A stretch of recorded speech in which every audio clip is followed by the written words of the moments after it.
በዮሐንስ ወንጌል ምዕራፍ 1 ከቁጥር 1 እስከ 5 ድረስ ያለውን አነባለሁ።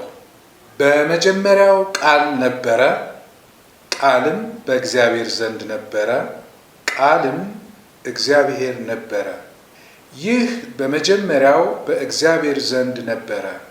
ሁሉ በእርሱ ሆነ፣ ከሆነውም አንዳች እንኳ ያለ እርሱ አልሆነም። በእርሱ ሕይወት ነበረች፣ ሕይወትም የሰው ብርሃን ነበረች። ብርሃንም በጨለማ ይበራል፣ ጨለማም አላሸነፈውም ይላል። የእግዚአብሔር አምላካችን ስም የተመሰገነ ይሁን።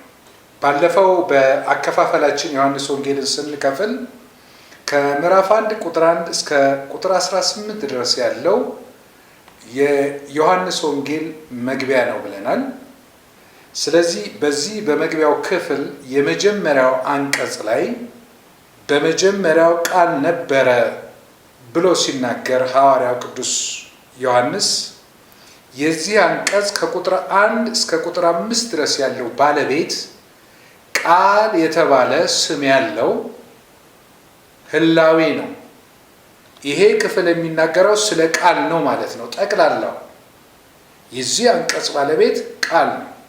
ስለዚህ ይሄ ቃል በመጀመሪያ ነበረ እያለ ይናገራል ሐዋርያው ቅዱስ ዮሐንስ። ይሄንን እስኪ በዝርዝር በእያንዳንዱ ኃይለ ቃል ውስጥ እነዚህን 5 ቁጥሮች እንመለከታለን። በመጀመሪያው ቃል ነበረ ይላል። በመጀመሪያው ቃል ነበረ ሲል በግሪክኛው ኢን አርኬ ኤን ሆሎጎስ ማለት ነው። በዚህ ውስጥ ያለው የአረፍተ ነገሩ ባለቤት ቃል ነው። በዚህ ውስጥ የተነገረው ቃል በመጀመሪያው ነበረ ይላል። ነበረ የሚለው አንቀጽ ኤን የሚለው ነው። ኤን ቀጣይ የኃላፊ ጊዜ ነው። ኢምፐርፌክት የሚባለው ነው። ቀጣይ የኃላፊ ጊዜ ማለት ስርወ ግሱ ኤሚ ከሚል የተገኘ ነው። ባለፈው ጊዜ ስንነጋገር ኢየሱስ ክርስቶስ 7 እኔ ነኞችን በዚህ በዮሐንስ ወንጌል ውስጥ እኔ ነኝ፣ እኔ ያህዌ ነኝ ብሎ ተናግሯል ብለናል። ስለዚህ ኤሚ ማለት እኔ ነኝ ማለት ነው። ስለዚህ ይሄ ኤን የሚለው ኤሚ ከሚለው የተገኘ ነው ማለት ነው። ኤሚ ማለት እኔ ነኝ፣ ያለሁ ነኝ፣ አለሁኝ ማለት ነው። እኖራለሁ ማለት ነው። ይሄንኑ በዕብራይስጡ ያህዌ የሚለው ቃል ያለና የነበረ የሚለው ያህዌ የሚለው ስም በአዲስ ኪዳን በግሪክኛ ኢጎ ኤሚ ተብሎ ተተርጉሟል። ስለዚህ ያህዌ ማለት ያለና የነበረ ማለት ነው በዕብራይስጥኛ። ኢጎ ኤሚ ማለት ደግሞ እኔ ነኝ፣ ያለሁና የነበርኩ ነኝ ማለት ነው። ስለዚህ ኤን የሚለው አንቀጽ ኤሚ ከሚለው የተገኘ ነው። ነበርኩ፣ እኔ አለው፣ እኔ ነኝ የሚል ነው ማለት ነው። ስለዚህ ይሄ አንቀጽ በአይነቱ የማይሻገር ነው። ኑባሬን የሚያሳይ ነው። ሀልወትን የሚያሳይ ነው። መኖርን የሚያሳይ ግስ ነው ማለት ነው።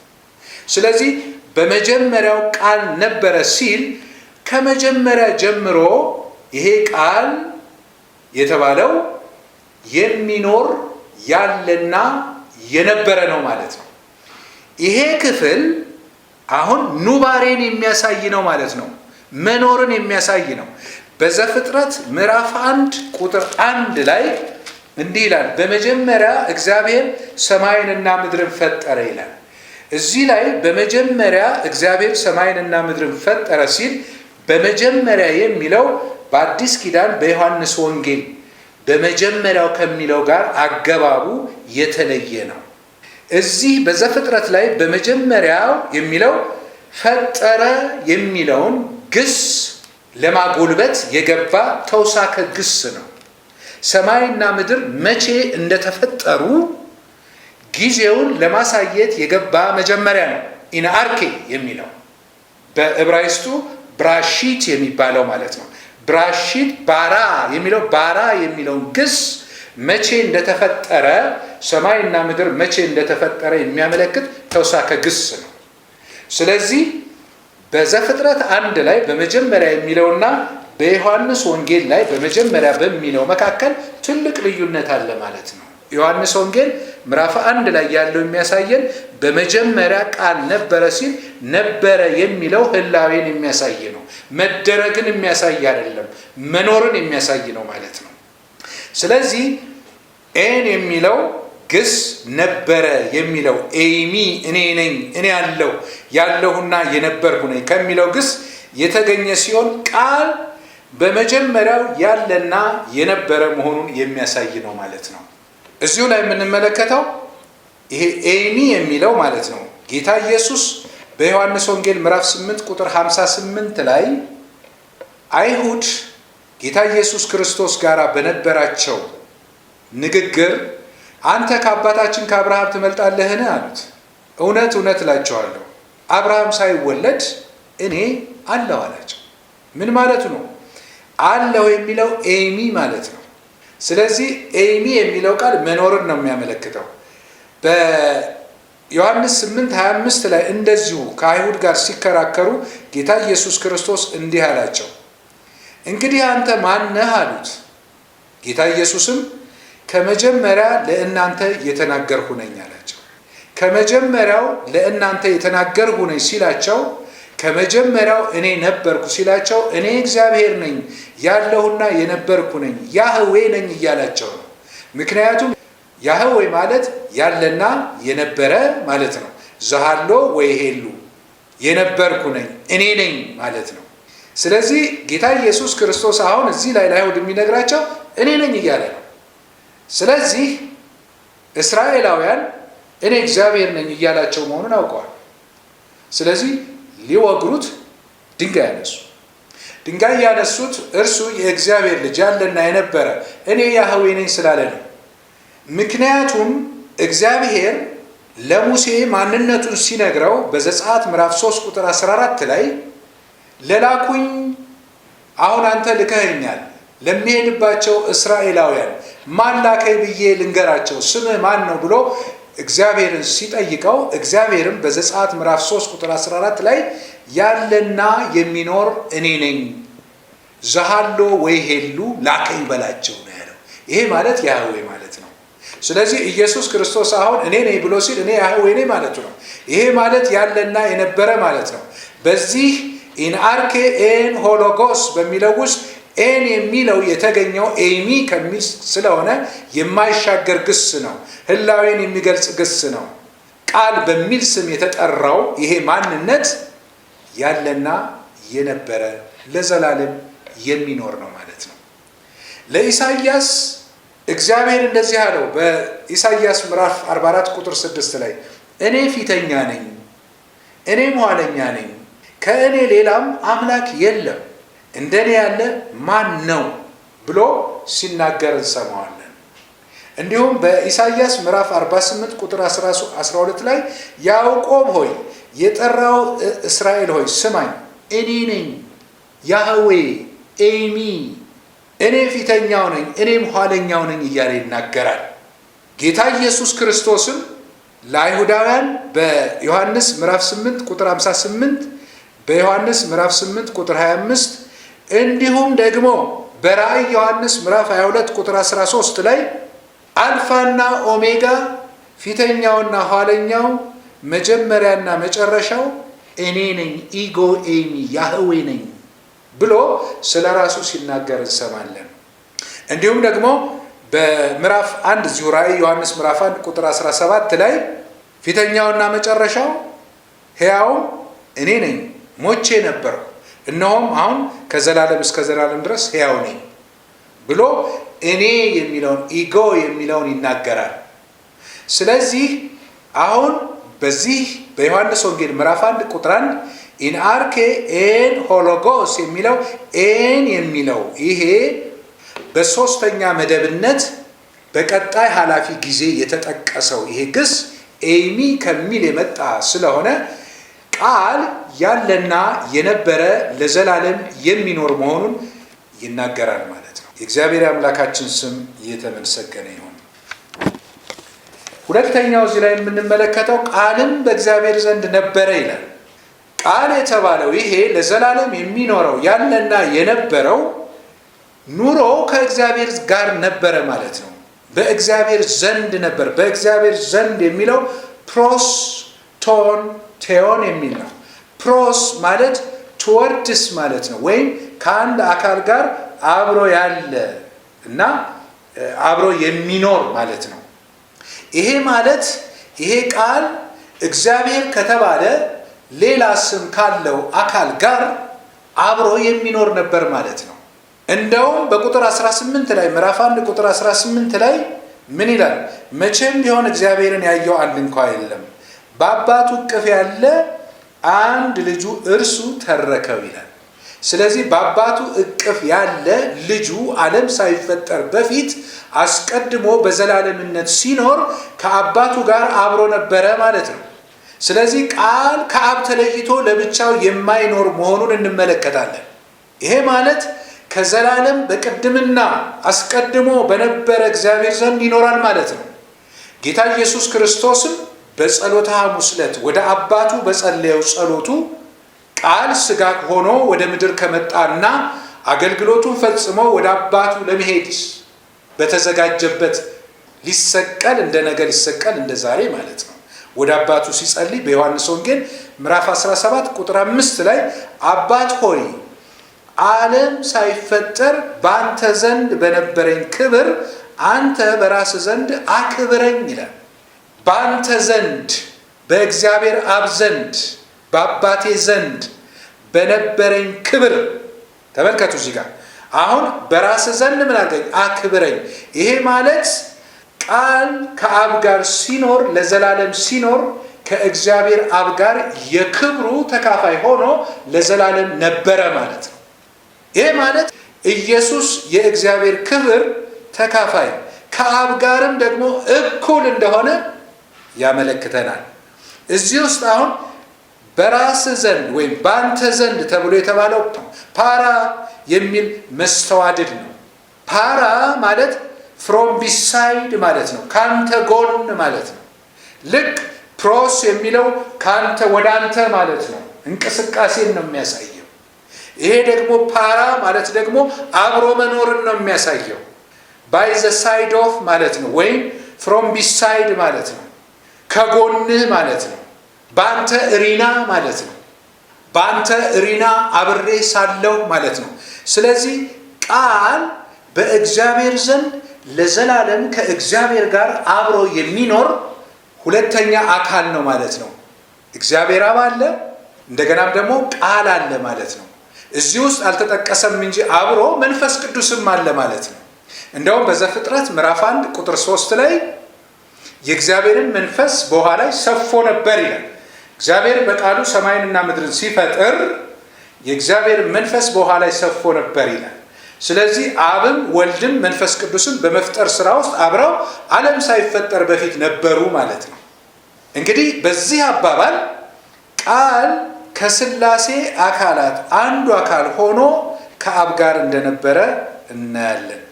የእግዚአብሔር አምላካችን ስም የተመሰገነ ይሁን። ለተጨማሪ ንባብ ዮሐንስ ወንጌል ምዕራፍ 10 ቁጥር 38 እንደገና ዮሐንስ ምዕራፍ 7 ቁጥር 29 እና ይህንን ብናይ መልካም ነው።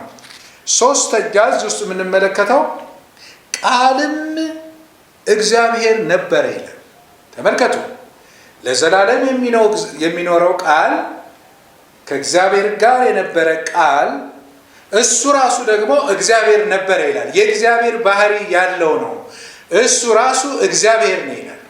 የመለኮት ባህሪ ያለው ነው። በክበበ ሥላሴ ውስጥ ቃል የመለኮት ባህሪ ያለው ራሱ እግዚአብሔር ነው ብሎ ይለናል። ስለዚህ ከሥላሴ አካላት አንዱ የሆነውን ከእግዚአብሔር ጋር አብሮ የነበረው ይሄ ቃል የመለኮት ባህሪ እንዳለው እግዚአብሔር እንደተባለ እንረዳለን ማለት ነው። በዚህም እንግዲህ ቃል በመለኮት ባህሪው ከእግዚአብሔር አብ ጋር እኩል እንደሆነ እናያለን ማለት ነው። ይሄ ማለት ከምልአተ መለኮትነት የሚጎድልበት ምንም ነገር የለም ማለት ነው። ስለዚህ አካላዊ ቃል አካል ያለው ማንነት ያለው ስም ያለው ህላዌ ያለው ይሄ ቃል የተባለው አካላዊ ቃል ከፍጡራዊ ባህሪ ፈጽሞ የተለየ ነው ማለት ነው። ዓለም ሳይፈጠር የነበረ ነው ማለት ነው። ከዚሁ በመቀጠል ይህ በመጀመሪያው በእግዚአብሔር ዘንድ ነበረ ይላል። እንደገና በመጀመሪያው ቃል ነበረ የሚለው የቃልን የህላዌ ኑሮ ማንነት ኑባሬው የሚያሳየን ሲሆን እዚህ ላይ ይህ በመጀመሪያው በእግዚአብሔር ዘንድ ነበረ። ይህ ቃል ይህ የተባለው ቃል ነው። ቃል በመጀመሪያው በእግዚአብሔር ዘንድ ነበረ። ለብቻው አልነበረም፣ አብሮ ከእግዚአብሔር ጋር ነበረ ማለት ነው። ይህንን ከቁጥር 1 ጋር ካለው ጋር አብሮ ያጠናክርልናል። አራተኛ ሁሉ በእርሱ ሆነ ይላል። እግዚአብሔር የተመሰገነ ይሁን። አሁንም የሚናገረው ስለ ቃል ነው። ጠቅላላ አንቀጹ አረፍተ ነገሮቹ የሚናገሩት ስለ ቃል ስለተባለው ነው። ይሄ ማለት ሁሉ በእርሱ ሆነ ማለት ቃል አሁን እዚህ ውስጥ ከሥላሴ አካላት አንዱ ሆኖ ዓለማትን እንደፈጠረ እንመለከታለን ማለት ነው። ይሄን ዘፍጥረት ምዕራፍ 1 ቁጥር 1 ጀምሮ እስከ ቁጥር 25 ድረስ፣ ቆላስያስ ምዕራፍ 1 ከቁጥር 16 እስከ 17 ሐዋርያው ቅዱስ ጳውሎስ ተናግሮታል። እንዲሁም ደግሞ ሮሜ ምዕራፍ 11 ቁጥር 36 ላይ እንመለከታለን። ሁሉ በእርሱ ሆነ ማለት በእርሱ ያልሆነ በቃል ያልሆነ ያልተፈጠረ ምንም ነገር የለም ማለት ነው። ከቃል በስተቀር ሁሉ ፍጡር ነው ማለት ነው። ከእግዚአብሔር በስተቀር ሁሉ ፍጡር ነው ማለት ነው። እርሱ ከፈጠረው በስተቀር ያልተፈጠረ ምንም ነገር የለም ማለት ነው። ሁሉ በእርሱ ሆነ ማለት እንዲሁ ዕብራውያን ምዕራፍ 1 ቁጥር 2 ላይ እግዚአብሔር ለአባቶቻችን በነቢያት ተናግሮ ይላል ሁሉን ወራሽ ባደረገው ዓለማትን በፈጠረበት ልጁ ይላል። አሁን የአብ ልጅ የተባለው ከእግዚአብሔር ጋር ያለው አብሮ የነበረው ለዘላለም የሚኖረው ይሄ ቃል ይሄ ዓለማትን የፈጠረ ቃል ነው ማለት ነው። ስለዚህ ይሄ ቃል ሰው ሲሆን እንደገና ለእኛ ተናገረን ማለት ነው። ለአባቶቻችን በነቢያት ተናግሮ ሁሉን ወራሽ ባደረገው ዓለማትን በፈጠረበት ልጁ። ዓለማትን የፈጠረው በቃሉ ነው። ያ ቃል የእግዚአብሔር ልጅ ተብሏል ማለት ነው። እንደገና ዕብራውያን ምዕራፍ 2 ቁጥር 10 ላይ ስለ ኢየሱስ ሲናገር ጸሐፊው ጌታ ሆይ አንተ ከጥንት ምድርን መሰረትህ፣ ሰማዮችም የእጅህ ስራዎች ናቸው ይላል። ስለ ኢየሱስ ክርስቶስ ነው የሚናገረው ያ ክፍል። አንተ ከጥንት ምድርን ምን አረግ? መሰረትክ። ይሄ ቃል በመጨረሻው ዘመን ከቅድስት ድንግል ማርያም ሰው የሆነው ይሄ አካላዊ ቃል አስቀድሞ ከመወለዱ በፊት በስጋ ከመወለዱ በፊት ዓለማትን ሰማይንና ምድርን የፈጠረ ነው ማለት ነው። እንዲሁም በዕብራውያን ምዕራፍ 11 ቁጥር 3 ላይ ዓለሞች በእግዚአብሔር ቃል እንደተዘጋጁ ስለዚህም የሚታየው ነገር ከሚታዩት እንዳልሆነ በእምነት እናስተውላለን። ዓለማት በእግዚአብሔር ቃል እንደተዘጋጁ እንደተፈጠሩ ይላል። ስለዚህ አሁን ይሄ ቃል በዚህ ምንባብ ውስጥ የዓለማት ፈጣሪ ነው ማለት ነው። ከሆነውም አንዳች እንኳ ያለ እርሱ አልሆነም ይላል። ምን ማለት ነው? እግዚአብሔር ያለ ቃሉ፣ እግዚአብሔር ያለ ወልድ ያለ ልጁ አንዳች አላደረገም ማለት ነው። እዚህ ላይ የእግዚአብሔርንና የቃሉን የባህሪ አንድነት ያመለክታል። እግዚአብሔር ፈጣሪ እንደሆነ እንዲሁ ቃልም በመለኮት ባህሪው ፈጣሪ ነው ማለት ነው። መንፈስ ቅዱስም በመለኮት ባህሪው ፈጣሪ ነው። እግዚአብሔር አሁን እዚህ ላይ ለመፍጠርም ሆነ ፍጥረቱን ለመጠበቅ ወይም ፍጡሩን ለማዳን ያለ ቃሉ ያለ ወልድ አንዳች ነገር አያደርግም አላደረገም ማለት ነው። እግዚአብሔር ዓለማትን የፈጠረው በቃሉ ነው። እግዚአብሔር የተናገረው በቃሉ ነው። እግዚአብሔር ሰማያትን ያጸናው በቃሉ ነው። ስለዚህ እግዚአብሔር ያለ ቃሉ አንዳች ነገር አላደረገም። እግዚአብሔር ያለ ወልድ ያደረገው ነገር የለም ማለት ነው። ይሄንን በዕብራውያን ምዕራፍ 4 ቁጥር 12 ላይ መመልከት እንችላለን። በቃሉ ፈጠረ፣ በቃሉ ጠበቀ፣ በቃሉ ተናገረ፣ በቃሉ አደረገ፣ በቃሉ ደግሞ አዳነን፣ ሥጋ ሆነ። እግዚአብሔር አምላካችን የተመሰገነ ይሁን። ስለዚህ አብ ወልድና መንፈስ ቅዱስ በመፍጠር አንድ እንደሆኑ እናያለን ማለት ነው።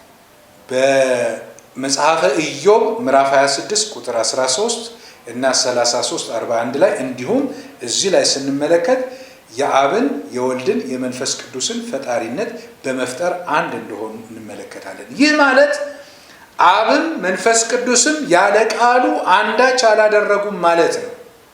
የአብም የመንፈስ ቅዱስም ቃላቸው ወልድ ነው ማለት ነው። ኢየሱስ ክርስቶስ ነው፣ የእግዚአብሔር ቃል ነው።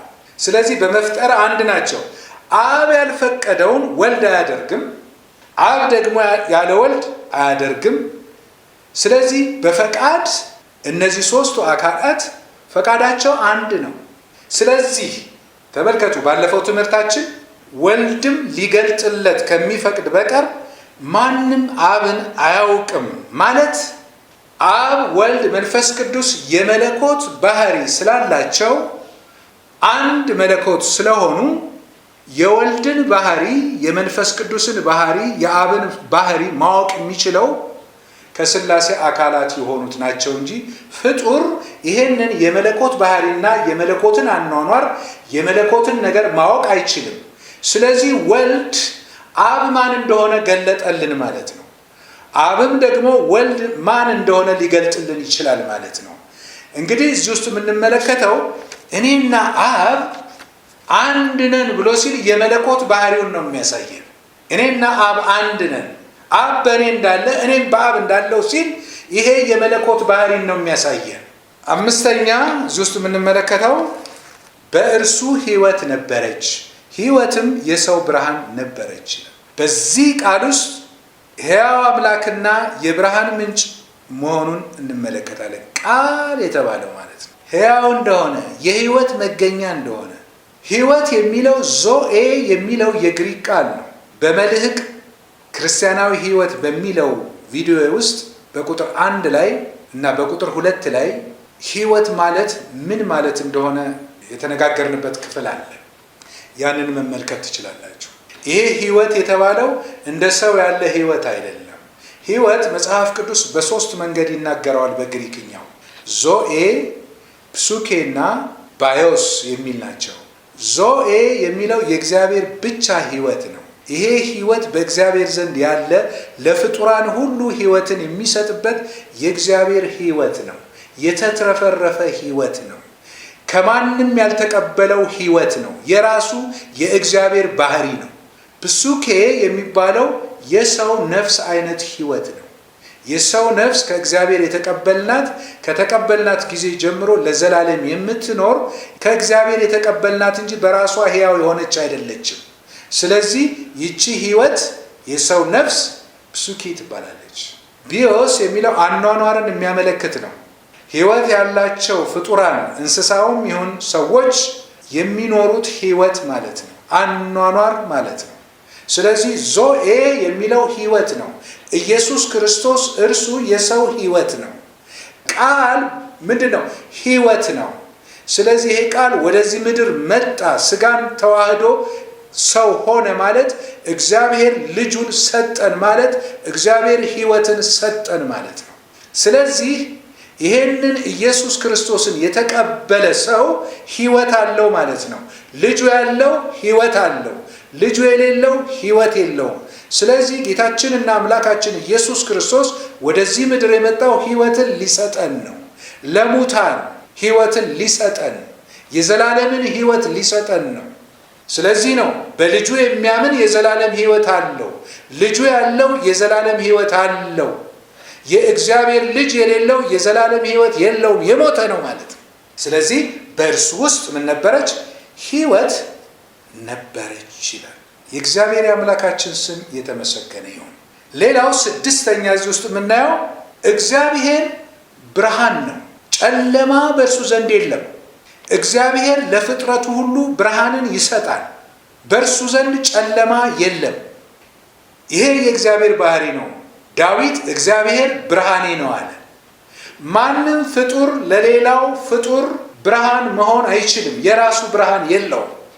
ፍጡራን ከእግዚአብሔር ዘንድ የሚቀበሉት ብርሃንና የሚያንጸባርቁት እንጂ የራሳቸው የብርሃን ባህሪ የላቸውም። መላእክትም ቢሆኑ ሰዎችም ቢሆኑ የተቀበሉት ነው። ብርሃን ከሆነው አምላክ የተቀበሉት ብርሃን ነው። ስለዚህ ብርሃን የእግዚአብሔር ባህሪ ነው። በእርሱ ውስጥ ሕይወት ነበረች፣ ሕይወትም የሰው ብርሃን ነበረች። ስለዚህ ጌታ ኢየሱስ ክርስቶስ ወደዚህ ምድር ሲመጣ ብርሃን ወደዚህ ምድር መጣ ማለት ነው። በጨለማ ውስጥ ያለ ሕዝብ ብርሃንን አየ። እኔ የዓለም ብርሃን ነኝ አለ ኢየሱስ ክርስቶስ። እኔን የሚከተል የሕይወት ብርሃን ይሆንለታል እንጂ በጨለማ አይመላለስም አለ በዮሐንስ ወንጌል ምዕራፍ 8 ቁጥር 12 ላይ። ስለዚህ አሁን እኛ የምንቀበለው ብርሃን የእግዚአብሔር ቅድስናን ነው፣ የእግዚአብሔርን ንጽህና ነው። እግዚአብሔር ቅዱስና ንጹህ እንደሆነ ብርሃን እንደሆነ እንዲሁ ይሄ ባህሪ በቃል ውስጥ ነበረ፣ በቃል ውስጥ አለ። ይሄ ቃል ብርሃን ነው። ይሄንን ስናምንና ስንቀበል ብርሃን በእኛ ውስጥ ይገባል። ይሄን ስናምንና ስንቀበል የብርሃን ልጆች እንሆናለን፣ በቅድስና እንኖራለን ማለት ነው። መመላለስ ነው፣ ኑሮ ነው ማለት ነው ብርሃን መሆን። ለዚህ ነው በማቴዎስ ወንጌል ምዕራፍ 5 ከቁጥር 14 እስከ 16 ላይ እናንተ የዓለም ብርሃን ናችሁ አለ ጌታችን። እናንተ የዓለም ብርሃን ናችሁ፣ መልካሙን ስራችሁን አይተው በሰማያት ያለውን አባታችሁን እንዲያከብሩ ብርሃናችሁ እንዲሁ በሰው ፊት ይብራ አለ። ስለዚህ እኛ ብርሃንን የምናንጸባርቅ እንጂ የራሳችን ብርሃን የለንም። ስለዚህ ይሄ ብርሃን ማለት የቅድስና ኑሮ ነው፣ እግዚአብሔርን እየመሰሉ መኖር ነው።